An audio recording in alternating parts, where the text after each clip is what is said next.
Guys, എല്ലാവർക്കും സുഖല്ലേ? എന്തുണ്ട് വിശേഷം? ഇന്ന് നമ്മൾ വന്നിട്ടുള്ളത് നല്ലൊരു അടിപൊളി ദോശൻ്റെ റെസിപ്പി കാണിക്കാനാണ്. അതിന് വേണ്ടിയിട്ട് ആദ്യം തലേന്ന് നമ്മൾ നേരത്തെ, അതായത് വൈകുന്നേരം ഉമ്മ വെള്ളത്തിൽ പച്ചരിയും അതുപോലെ ഉഴുന്നും നമ്മൾ പുതിർത്താൻ വെച്ചിട്ടുണ്ട്. അതെല്ലാവർക്കും അറിയുന്നത് തന്നെയല്ലേ. ഉഴുന്നും പച്ചരി എടുത്ത് പുതിർത്താൻ ഇട്ടിട്ടുണ്ട്. ഇനി അത് നന്നായിട്ട് കഴുകി വൃത്തിയാക്കിയതിന് ശേഷമാണ് ഉമ്മ പുതിർത്താനിട്ട്. ഇനി നമ്മളത് അടിക്കാൻ വേണ്ടി പോവാണ്. അത് അടിക്കുന്നതിന് മുമ്പ് ജസ്റ്റ് ഒരു പ്രാവശ്യം നമ്മൾ കഴുകിയെടുക്കുന്നുണ്ട്. അപ്പോൾ ഇതാ ഒരു പ്രാവശ്യം ഞാൻ കഴുകി വൃത്തിയാക്കി എടുത്തിട്ടുണ്ട്. ഇനി ഇതാ ഈ ഉഴുന്ന് നമ്മൾ ഒരു ഗ്ലാസ് വെള്ളം വെച്ചിട്ടാണ് അടിക്കുന്നത്. അതായത് ഈ ഒരു ഗ്ലാസ് വെള്ളത്തിൽ ഞാൻ ഈ ഉഴുന്ന് അടിച്ചെടുക്കാൻ പോകുന്നത്. അപ്പോൾ ഇതാ ആവശ്യത്തിനായിരുന്നു വെള്ളം എടുത്ത് ഒഴിച്ചെടുക്കുന്നുണ്ട്. ഉഴുന്നും പച്ചരിയും കൂടി ഉള്ളത് അത് ഇതിലേക്ക് ഇട്ട് കൊടുത്തത് ഇതുപോലെ കട്ടിക്ക് അരച്ചെടുക്കും കേട്ടോ. എന്നിട്ട് ഇത് ഞാൻ നല്ലൊരു വലിയ പാത്രത്തിലേക്ക് നമ്മൾ അടിച്ചെടുക്കുമ്പോൾ തന്നെ മാറ്റി വെക്കണം. അതെന്തിനാ വെച്ചാൽ ഈ ഉഴുന്ന് നമ്മൾ വെക്കുന്ന ശേഷം നന്നായിട്ട് പൊന്തി വരും. അപ്പോൾ ഇതേ ഈ ഒരു കൺസിസ്റ്റൻസിയിലാണ് ഞാൻ അടിച്ചെടുക്കുന്നത്. ഒട്ടും തന്നെ വെള്ളം ഇല്ലാണ്ടാണ് അടിച്ചെടുക്കുന്നത്. കാരണം വെച്ചാൽ നമ്മൾ ഇഡ്ഡലിക്കും വേണമെങ്കിൽ ഇതേ മാവ് തന്നെ മതി. ഇഡ്ഡലിക്ക് കറക്റ്റ് ഇതുപോലുള്ള മാവാണ് വേണ്ടിയത്.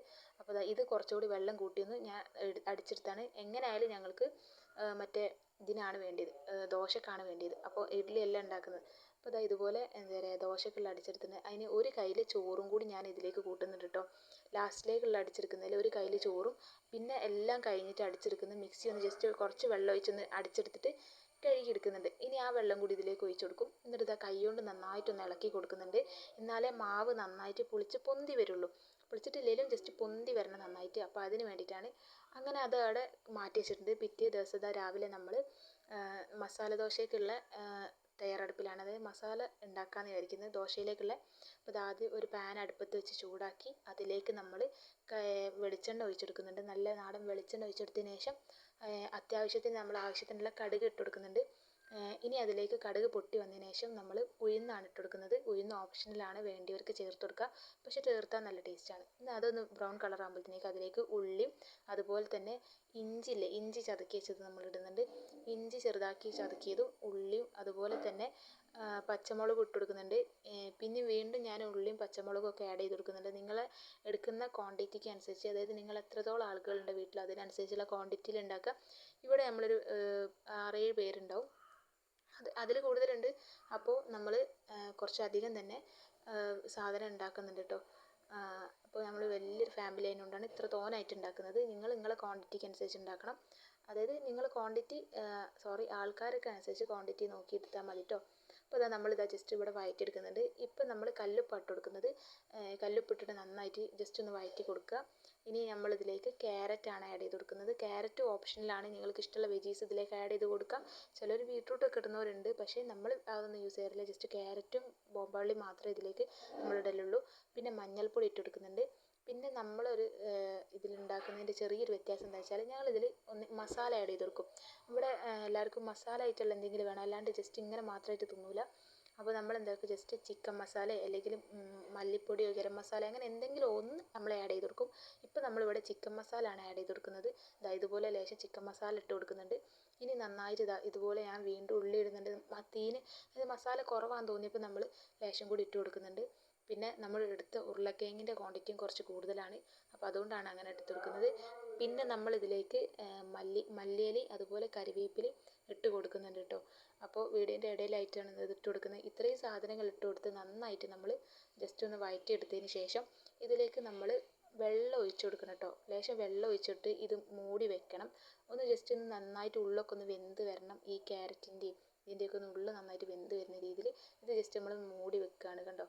ഇനി ഇത് നന്നായിട്ട് വെന്ത് തിളച്ച് വന്നിട്ടുണ്ട്. ഇനി ഈ വെള്ളം ജസ്റ്റ് ഒന്ന് കുറുകി വരുമ്പോഴത്തേക്ക്, അത് ജസ്റ്റ് ഒന്ന് വറ്റി വരുമ്പോഴത്തേക്ക് നമ്മളിതിലേക്ക് ഇതുപോലെ ഉരുളക്കിഴങ്ങ് സ്മാഷ് ചെയ്ത് വെച്ചത് ലേശം ഉപ്പിട്ടിട്ട് സ്മാഷ് ചെയ്ത് വെച്ചാണ്. അപ്പോൾ അത് ഇതിലേക്ക് വേവിച്ച് വെച്ച ഉരുളക്കിഴങ്ങ് ഇട്ട് കൊടുക്കുകയാണ്. ഇനി ഇത് ഇട്ട് കൊടുത്ത് നന്നായിട്ട് മിക്സ് ചെയ്തെടുക്കുക.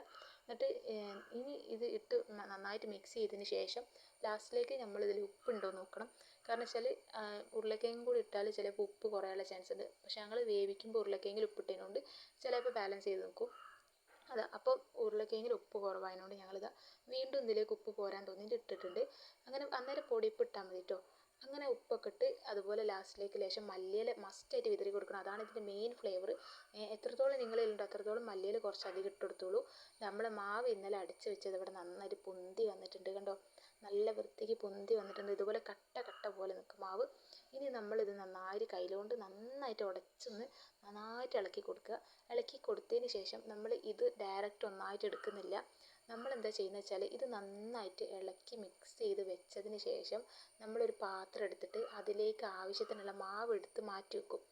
ഒരു 5-6 കയ്യിൽ മാവ് എടുത്ത് മാറ്റി വെച്ചിട്ട് അതിലേക്ക് ലേശം വെള്ളം ഒഴിച്ചെടുത്ത് ആവശ്യത്തിനുള്ള ഉപ്പും ഇട്ടിട്ട് നന്നായിട്ട് ഇളക്കിയെടുക്കും.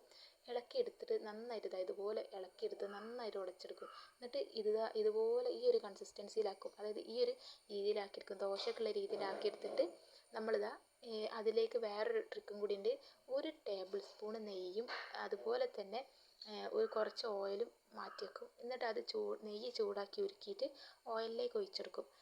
എന്നിട്ട് നല്ല പാന് ചൂടായി വരുന്ന സമയത്ത് നമ്മളിതാ ഈ ദോശമാവ് അതിലേക്ക് ഒഴിച്ച് ജസ്റ്റ് ഒന്ന് ചുറ്റിച്ചെടുക്കുന്നുണ്ട്. ഇതിനിടയിൽ എനിക്ക് മിസ്റ്റേക്ക് പറ്റുന്നുണ്ട് ചെറുതായിട്ട്. അത് ഞാൻ പറഞ്ഞുതരാം എന്താണെന്നുള്ളത്. ഇത്ര ക്വാണ്ടിറ്റിയിൽ നമ്മളിതാ നെയ്യ് എടുത്തത് അതിലേക്ക് ജസ്റ്റ് ഒന്ന് തൂവി കൊടുക്കുന്നുണ്ട്.